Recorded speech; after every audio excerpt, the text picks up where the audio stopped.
Welcome, everybody, to Navigating Change, the podcast from Teibel Inc. I'm Pete Wright, and I am here, as ever, with Howard Teibel. And we are here with who? Gail Gregory. Yay! We're both very excited. And there was much rejoicing. Yeah, there was much rejoicing. What a warm welcome. Well, we're warm people. We've only done like 118 podcasts, and you and I have never done this. This is fantastic. Wait, is that true? It's not true, Pete. He just forgot. Okay, I was going to say, I think that's wrong. And I know it's wrong. And this is why I love Gail. Everyone in my family, we love Gail because Gail has institutional memory for me and her and everybody else. When I walk around Gail at conferences, as I'm slowly approaching somebody, what's their name? And she can tell me everybody. Social security number, she's got everything down. She's brilliant. For listeners who run into Howard at conferences, related note, Howard doesn't remember you, apparently. That's not – all right, let's start a myth now. I'm pretty excited about this conversation, maybe for the topic, but mostly because I'm here with both of you together. We are going to be talking about challenges that we face, the surprising challenges that we at Teibel Inc. are facing in client institutions, and what we're doing to help institutions face these things. But first, make sure to head over to teibelinc.com to learn more about us and this show, to subscribe for free in iTunes or your podcast application of choice, and join the conversation with us on Twitter. Find us at either at Howard Teibel or LinkedIn. You can find Teibel Inc. on LinkedIn. We'd love to hear from you. Okay, so here we are. The big challenges. I was thinking about this as a BuzzFeed style headline: the 5 unbelievable things that are broken at your institution that you don't know are broken. 5 unbelievable things. Yeah. All right. Now, you have to give me the first unbelievable thing. The first unbelievable thing is that you want me to go first, Gail? Go first. Well, let me set the stage here first. Let me say that this is the thing that's important to me, because I think it's something we've uncovered on this show in the past, which is there are 2 sort of sets of skills in an institution. One, particularly managing in terms of instituting change, managing change, and financial management and leadership, institutional leadership. There are the things that the hard skills that you come in knowing how to do, how to manage a budget, how to project management, those sorts of hard skills, and then there are the human skills, and those are the things that I think we are open for discussion. Yes. Yes. A resounding yes from both of us. Wow. I'm going to put a flange on that. It's going to Doppler back and forth in people's ears. Nice. Yeah. I think Gail and I wouldn't have even our work if these soft skill issues weren't front and center. No one wants to talk about them because they're hard to talk about, because it uncovers this question of, challenges we have working together. So obviously, business officers, provosts, presidents come into their jobs with a great deal of background and history and credentials, but very often, and I'd say almost entirely, we all come in with weaknesses in terms of working with others, our ability to communicate and affect change. These are things that we were not taught in school growing up. Some of us have some natural ability, but the truth is, what makes this work, what makes an institution and a great team thrive, is our ability to work in that domain. The fundamental expectation is you need to have your financial expertise down if you're the finance officer, but you're not going to be exceptional if that's what your focus is. And that's an interesting point, Howard. And tell me if you think this is a lie. That great, that really well-skilled finance leaders can hide deficiencies in soft skills behind exceptional hard skills. I think that's true for a lot of us. I think that, think about credentials. If you have a PhD, if you've got a book, you've got all these wonderful things, you can use that to sort of mask the areas where you work. Now, what's interesting about that, too, is in some ways our credentials is what allows others to take us seriously. Like, oh, look at the credentials. Right. The listening that other people have of you has a lot to do with their perception of who you are coming in. But once you open your mouth It doesn't matter what credentials you have. You demonstrate your genuine interest in them. You demonstrate whether you're a bully. You demonstrate whether you are someone that can be taken advantage of. And the nature of organizational work and getting things done has everything to do with that. And I think Gail and I have to deal with that and face that every single time we work with an institution. Right. And I wouldn't say, Pete, that I wouldn't call it a lie, because I would never say that. But I think that You know how easy it was for Howard to oh, no, never. Go ahead. But I think that people used to be able to hide behind these quote unquote hard skills, but now the job is so much broader that that deficiencies or challenges with soft skills become readily apparent. Like as Howard said, as soon as you open your mouth, because what you're doing is you're not diagnosing and solving the actual problem. You're going to, the issue is, for example, the issue might be, you might think it's structural. Oh, if only I had the perfect organizational structure, then everything would be perfect. A, there is no perfect organizational structure. And B, the issue may be a lack of accountability, a lack of clarity of roles, a lack of communication, all of that kind of soft stuff. But our inclination to look at as something with a hard solution, we might think, oh, if I just move the people into the right spot, that will solve all my problems. The 5 unbelievable things we encounter. Here's number 1, unless we already did number. Was that number 1? Did we just do a number 1? No, you did. That was exactly what I wanted you to do. Okay, so give me number 1. Perfect is the enemy of the good. Coming into our work, especially, and Gail and I have tons of experience working with business officers. Their job is to tie things out so that everything is exact.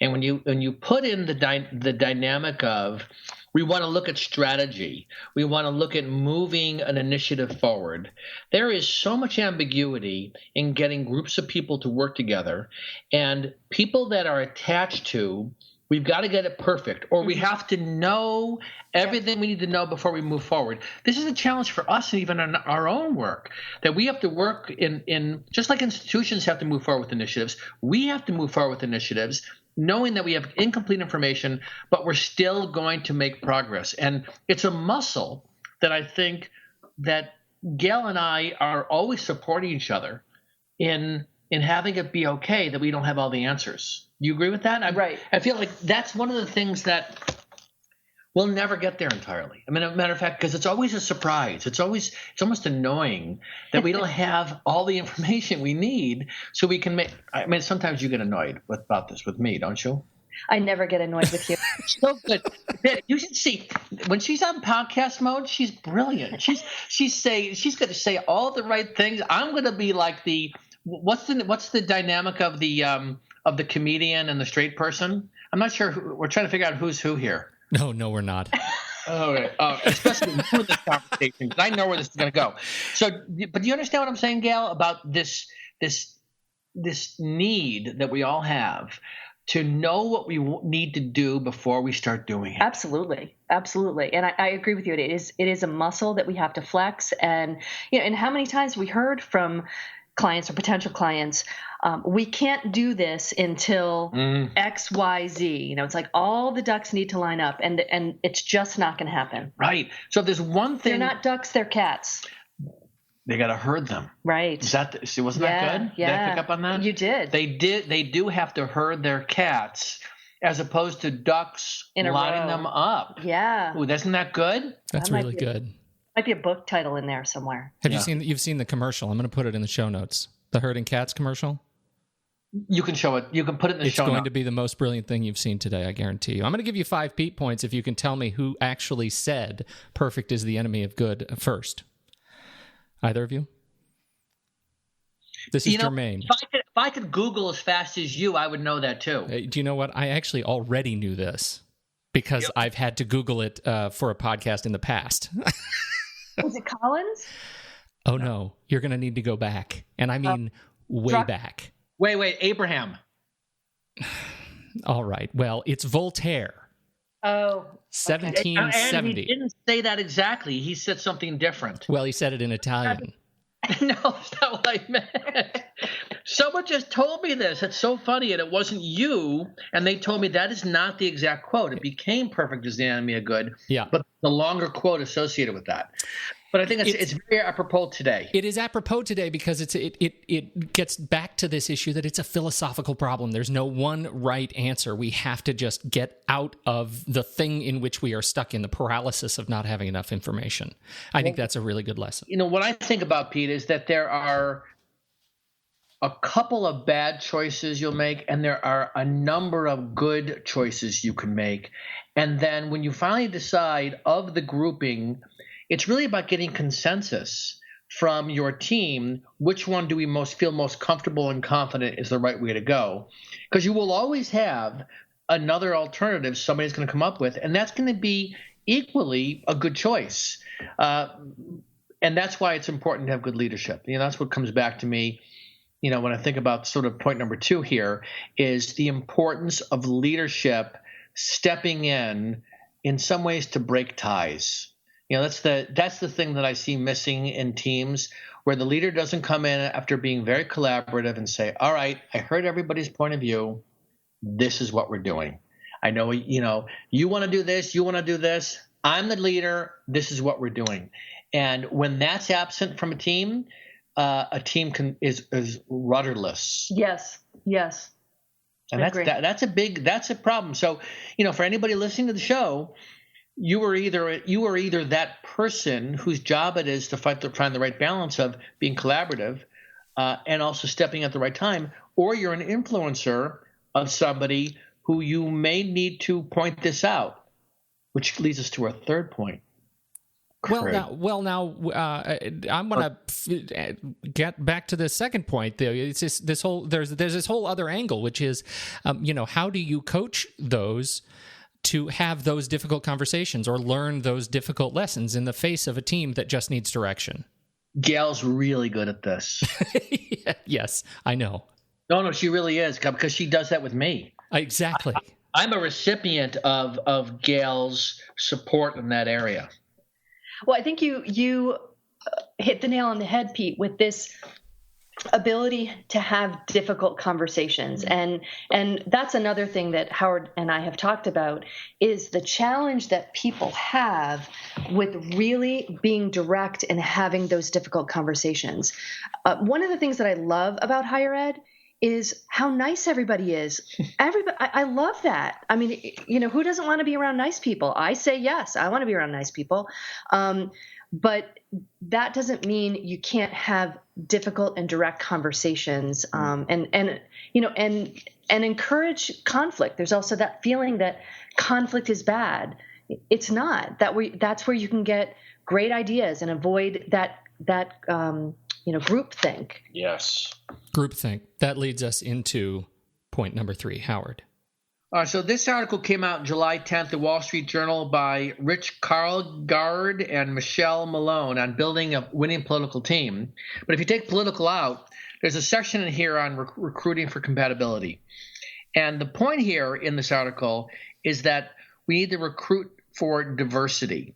And that I think our experience, I'm curious what you think of this, Gail, is that when we look at teams and the niceness component and getting people to get along, we don't recruit people that have a diverse point of view, that have a diverse set of backgrounds, because I think it's harder to be around diverse people, because then we have to be a little more patient to accommodate all these different points of view. Right. And I think that we even kind of couch that in, we recruit for fit. You know, we want to make sure that they're going to fit in. That's right. And fitting in is another way of saying, a similar thought or a similar personality style. And I think what that article is saying, what you're saying, Howard, is that we benefit more from this diverse personality, diversity of thought, because again, we don't fall into the groupthink. It has the potential to lead to better decisions, not easier decisions, but potentially better decisions. But that's the thing, Pete, too, is that, you know, Gail mentioned earlier about encouraging conflict. If we recruit for fit, I think we're inadvertently saying This is how we can minimize conflict. That's it. You mentioned this point of debate earlier. I mean, were either of you on your debate teams? No, I was not. There is this concept in debate. It's op prep, right? There's somebody on a debate team whose responsibility is to always take the other side, and that's the person against which you practice your debate. Whatever side you are representing. And in this case, having somebody with a difference of opinion forces you to defend to your very best the decision that you stand behind, that you want to make. And I think that really is the point of diversity, of having somebody on the team, or having everybody on the team who we don't hire just because we feel like they can truck with complex financial decisions, but we bring on the team because we feel like they can lend new and different insight that we have never thought about. But that seems so hard right now. I mean, when you guys walk into a team meeting and you see a team that is composed for the ability to hang with complex, financial discussions, how do you make diversity of thought part of strategy? Well, it's teaching them how to think about focusing on the issues and not the people. The interesting thing about conflict is that I think the reason we have trouble with conflict is because we focus on, if Gail and I are having a disagreement, and I make a point about the thing I disagree about, Gail's reaction, if I'm focusing on the issues, is going to say, and I'm saying to Gail, I have an issue with your idea. I don't have an issue with you. Right. And what people fall into is thinking I'm having an issue with you. Right. And that takes training. I mean, I think this stuff goes way back to kindergarten, to when we're young. I think we so underestimate how much we enter these teams as adults and bring and in some cases, a sense of immaturity, and we're all growing, but I think we want to pretend somehow that that this stuff in the background is sort of gone, that we can sort of take the way we approach our personal lives and compartmentalize it and come to work and we're this different person, when in fact, and that's why people do Myers-Briggs, because it's sort of an artificial way, but sometimes meaningful, to understand what's different about me from you, right? How am I different? Right. I mean, the reason Gail and I get along so well for so many, but is we respect each other. See, I mean, here's what's interesting. I think that at the core of having healthy conflict is respect, right? When Gail disagrees with me or I disagree with her, we have the capacity to listen to each other because I know Gail respects me, and I know that Gail respects me. I know that I respect Gail, or she knows I respect her.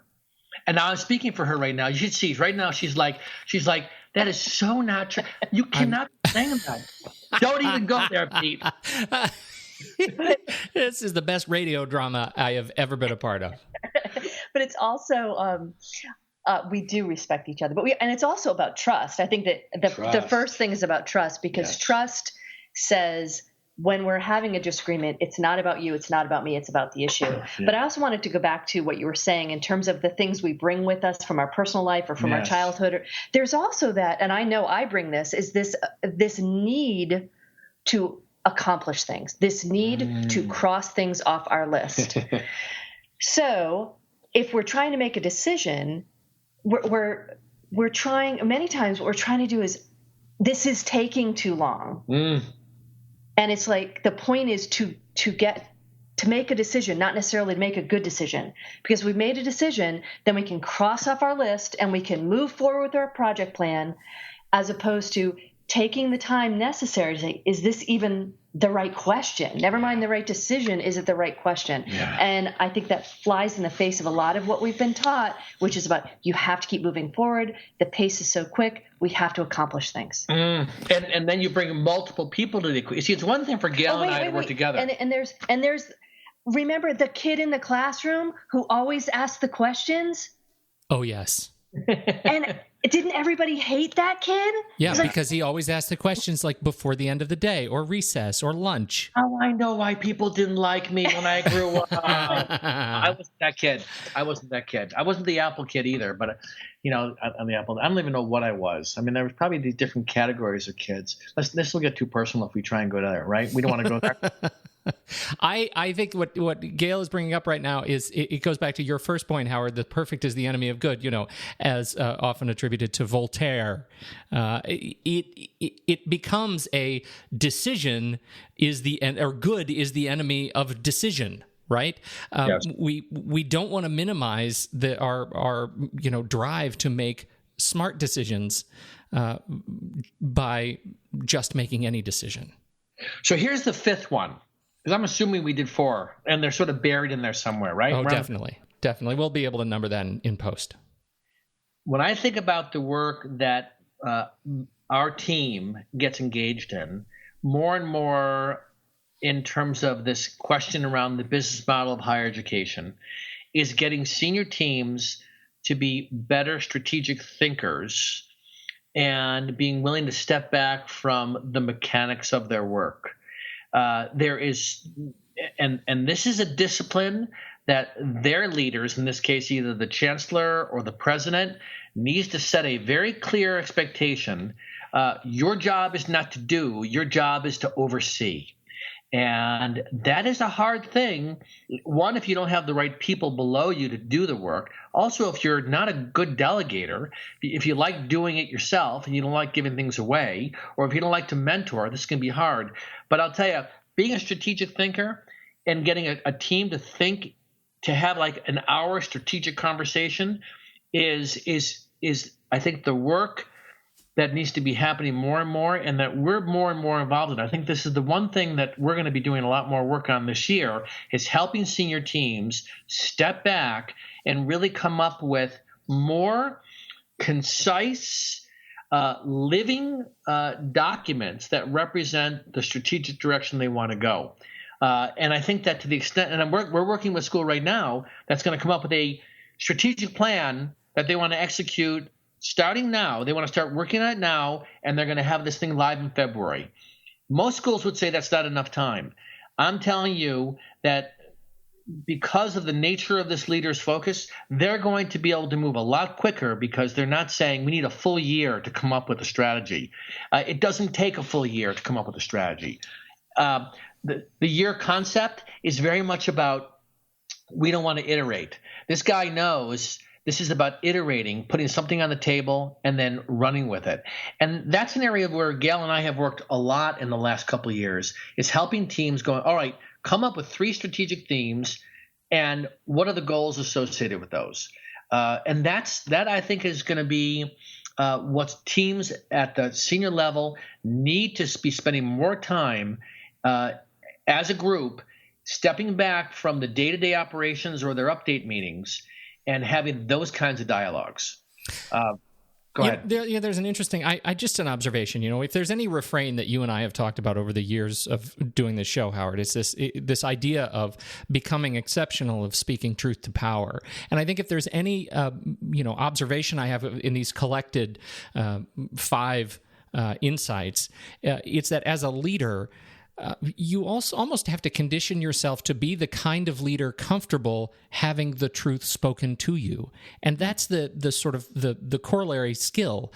And it's hard to do. It's hard to open yourself up to listen. It's hard to open yourself up and hear what is going on around you. But it sounds like, when you're talking about this example of somebody who's going to try and achieve something by February, we're just kicking off the school year, but somebody who has come to terms with the fact that, the operations happen every day, and we only impose seasons and sort of arbitrarily, that's a pretty powerful statement of a leader who sounds like is able to hear the truth that is being spoken to them. And it's an urgency thing for him, without even talking about details. And this is where some schools are in a bit of denial, because if they don't have a problem, then there's no reason to apply that kind of urgency. What I think more and more leaders have to do is, if they don't have a clear in present danger, they need to come up with an artificial urgency for why their team needs to wake up and start saying, all right, how are we going to do this? Let's step back and have, as we said before, but we didn't talk about it, courage. I said courage before, and Gail nodded her head. And I think that's at the heart of it. The willingness to that's what you said with making tough decisions, is having courage. Having tough conversations and having, as you said, Pete, being able to listen to others having difficult conversations with you. And that takes a lot of courage. It does take courage to listen. I know that in running my business, one of the things I can fall into is sometimes I can get so far down the path, I don't want to listen. I don't want to hear someone tell me why my idea is bad. It's like, wait a second, I'm already 3/4 of the way there. Do I really have to step back? And it takes a willingness to trust that the people around you may be onto something that you're not aware of. You got to have this level of openness, and it's challenging. If you're running a group, it's challenging to step back if you feel like you're 3/4 of the way there already. And but what's wonderful for me is having a team of people when we come together, including you, Pete, is be willing to, in some ways, to me, speak truth to power. Because in some ways, because I'm running the business, there's a power element to it. But I feel like we have enough trust that we're all willing to speak up. And it's sometimes hard to hear truth. Yes, it is. And the truth of the matter in this case is we are coming to a close. And no, it is a sad truth, but I love this conversation, and I love our 5 things, which I'm sure are buried in here, and I think it really cements the fact that where leaders' skills can and should be constantly developed. We know you've got the technical stuff down. Now, how do you deal with the human stuff? Very powerful conversation. Yeah. Gail, Gregory. We're going to do this again, right? Yeah, I hope so. Yeah, absolutely. We have to. It's up to Gail. She's driving this. Yeah, Gail's driving everything now. Yeah. Gail, thank you so much for joining us here again. Thank you, Pete. You're very brave. It's all about courage. It is all about courage. Howard Teibel, as always, thank you, sir, for time and wisdom. You're welcome. Welcome to the new year. It's September 1st. I'm still getting over the fog of summer. Oh, my God. Summer's over? Is it really over? I'll be getting over it until this time next year. I'm never quite over it. Thank you, everybody, for taking the time to download and listen to the show. We appreciate you and your attention, and we will see you next week on Navigating Change, the podcast from Teibel Inc.